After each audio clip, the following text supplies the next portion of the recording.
Here I am right here. John Keating with the Basement Tapes, number 16. We talked a lot about the Z-Nuts and what they were all about in the 20s and beyond. Photographs, something that was kind of rare for back in the day.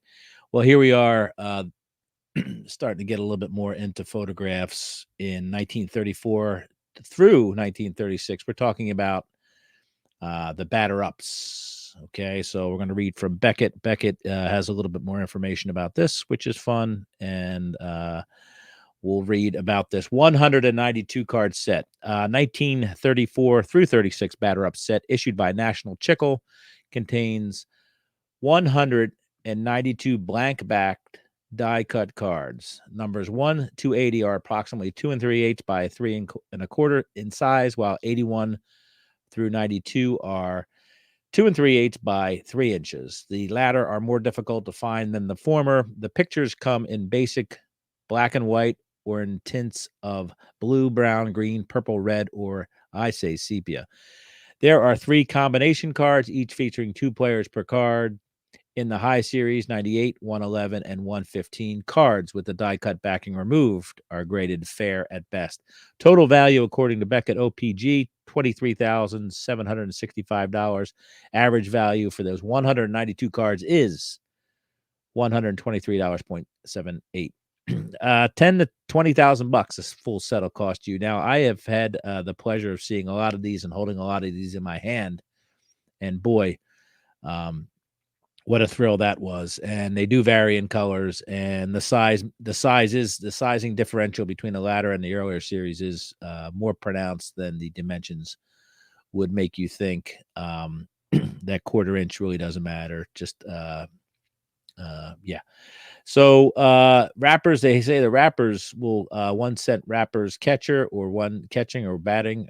Catching ones are $200 a pop, or batting $600 a pop, depending on the condition, of course.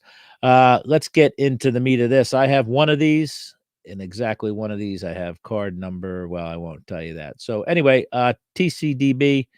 Again, 2 3/8 by 3 1/4. They say distributed as low numbers 1 through 80 and high numbers 81 through 192. Of course, they told us over there, Beckett, that the cards. 1 through 40 with 6 possible colors: black, blue, brown tone, green, purple, red. They don't like to mention the S word, sepia. And 41 through 80 found only 4 of 6 colors: black, blue, brown tone, aka sepia, and purple. Cards in the high number series are 2 3/8 by 3 inches. We were told before were distributed in 1936 and may be found in at least 1 of 4 possible ink colors: black, brown, brown tone, and green.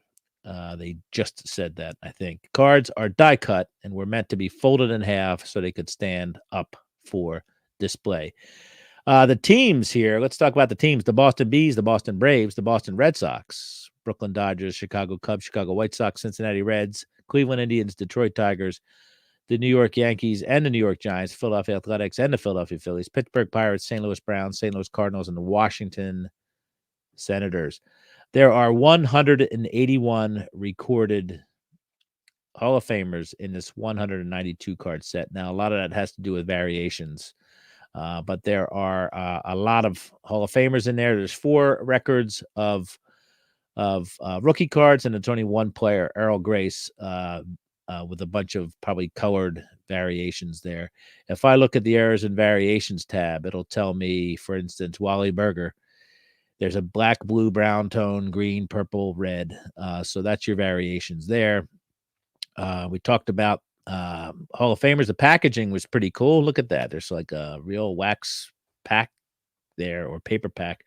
A large photo art picture of famous major league player, and plays free with each stick. Batter up gum with stand-up ball player, all for 1 cent. It includes a large photo art picture, a stand-up action picture of a major league player with every piece, and a big chew of quality gum. National Chickle Company, Cambridge, Massachusetts, USA.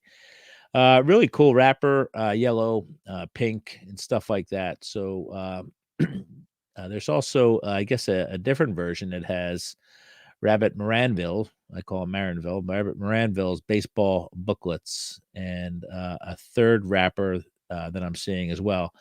So and a coupon attached to that as well. So pretty fun stuff there.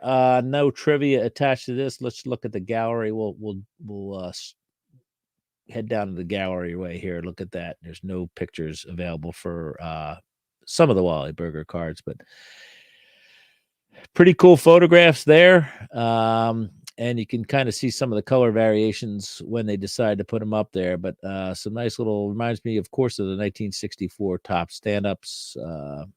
So really neat to see how cards evolved over the centuries and the decades, and some good photos there of some catchers throwing off the catcher gear.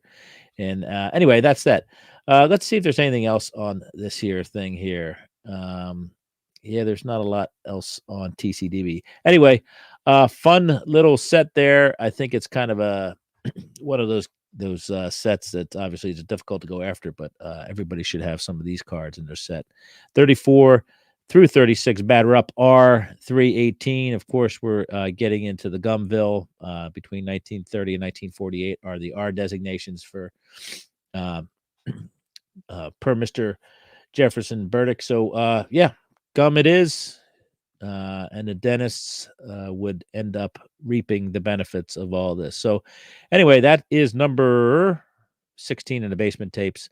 We will get on with some more on the next step. Thanks. Bye.